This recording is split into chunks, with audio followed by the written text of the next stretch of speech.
はい、皆さん、おはようございます。今、畑にいます。今、ほら、見て。長靴、汚いでしょ。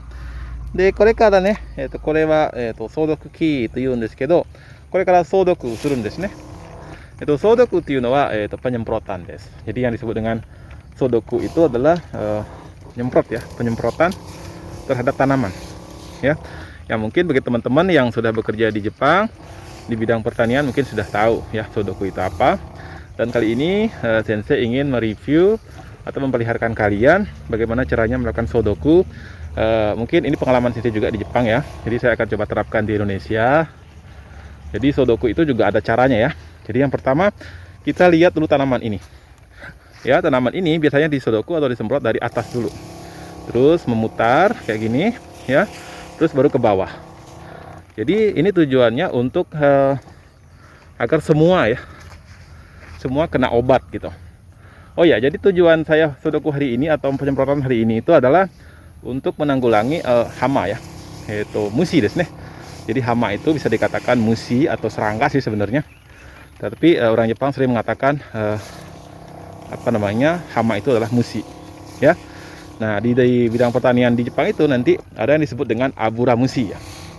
Nah, aburamushi ini sangat lazim sekali ditemukan di pertanian Jepang ataupun di Indonesia ya.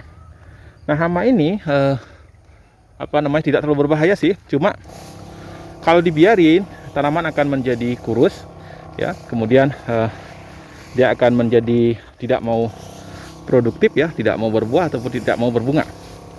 Nah, makanya dilakukan penyemprotan atau sodoku itu sendiri ya. Nah, kemudian perlu kalian ketahui juga ya, kalau penyemprotan di Jepang itu dan mungkin di Indonesia juga sama.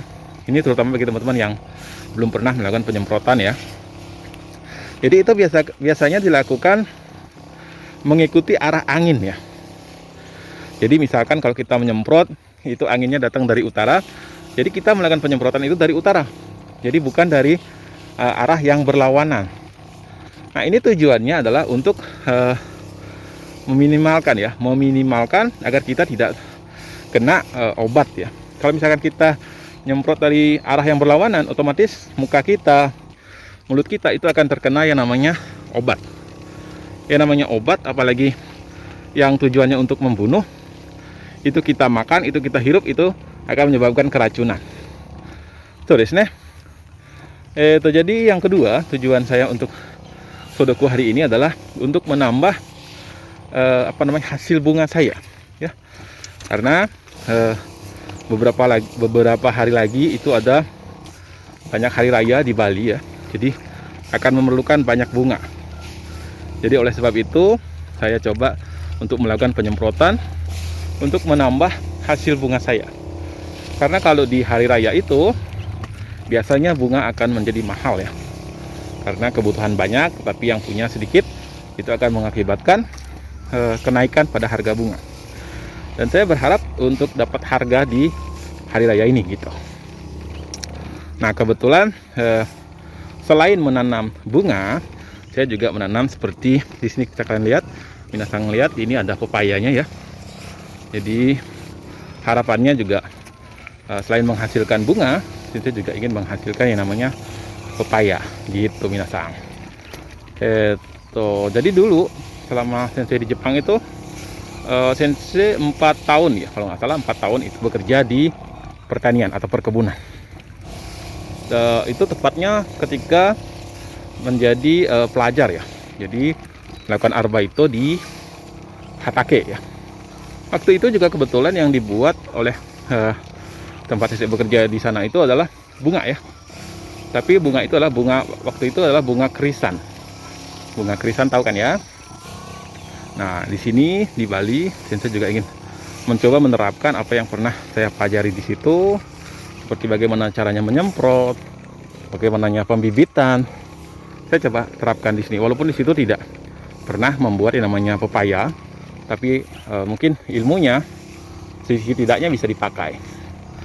Oke, jadi minasang yang berkeinginan bekerja ke Jepang, ya, khususnya di bidang pertanian, itu setidaknya harus belajar juga ya. Bagaimana penyemprotan itu sendiri biar tidak terlalu fatal sekali nanti. Di Jepang disuruh nyemprot, kita hanya melakukan penyemprotan dari arah angin yang berlawanan, itu akan membuat kita keracunan, ya, karena banyak obat yang akan mengenai muka kita atau bahkan bibir kita. Minasang ya. Nah, ini salah satu pepaya yang sudah mulai berbuah ya. Kebetulan ini buahnya sedikit dan kecil-kecil, yang di sebelah sana baru banyak ya. Oke, minasang, dimanapun berada ya, itu kita yang penting tetap semangat, walaupun di Jepang, walaupun di Bali, walaupun di Indonesia, dimanapun ya. Kalau kita udah semangat, itu pasti akan ada hasil, walaupun ya mungkin tidak sesuai dengan harapan atau apa segala macamnya. Itu yang namanya rezeki ya, memang seperti itu. Dan perlu dipahami juga, kalau ke Jepang pun ya, kalau rezeki kalian memang segitu ya segitu, nggak bakalan banyak dapatnya, akan ada aja masalah, entah itu masalah di tempat kerja, tak nyaman di tempat kerja, jam kerjanya sedikit, terus GQ-nya atau gaji upah per jamnya juga sedikit. Nah, kembali lagi ke gajinya kecil, rezekinya sedikit gitu. Nah, walaupun kita di Indonesia, kita berani ngambil banyak kerjaan ya, dan kita berusaha membagi waktu, saya pikir akan menghasilkan hampir sama dengan di Jepang, hampir ya. Dan mungkin ada juga teman-teman yang mempunyai penghasilan lebih ya, lebih daripada ketika saat bekerja di Jepang. Oh ya, satu lagi nih, saya minta maaf nih nanti kalau di video ini ada suara-suara ayam atau agak sedikit bising, itu mohon maaf karena di situ ada kandang ayam. Jadi di sini agak sedikit ramai ya, ramai dengan suara ayam maksudnya. Oke, minasang, mudah-mudahan video kali ini yang saya share terkait Sodoku itu bisa membuat kalian sedikit tidaknya ada bayangan lah, ada gambaran bagaimana melakukan Sodoku di Jepang. Oh ya, sedikit lagi saya mau bahas lagi. Sodoku di Jepang itu biasanya ada yang menggunakan mesin ya, mesin. Jadi nanti itu jumlah obatnya banyak sekali ya, satu tangki ya yang besar mungkin sampai 500 ml atau bahkan sampai 1000 ml.